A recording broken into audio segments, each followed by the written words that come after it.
और वो कैसे हैं उसके बाबा? तबीयत कैसी है? होश आ गया था उसे, ठीक है। कुछ कहा नहीं उसने अभी तक? क्या कहना था उसने?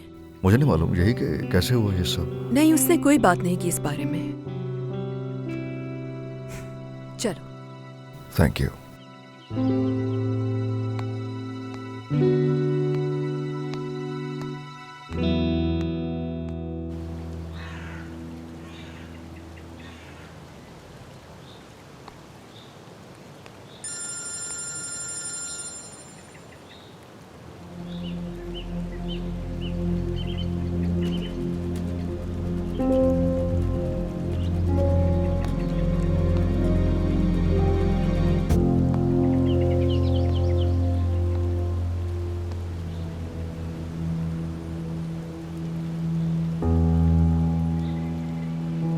सो सॉरी मेरे भाई।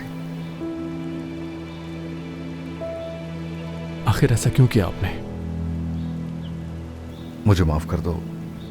माफी चाहता हूं मैं तुमसे अली। उस शख्स ने मेरी माँ को, मेरे बाप को मुझसे छीन लिया। हिसाब तो चुकाना था कभी। लेकिन उस सब की सजा तो मैंने भुगती है।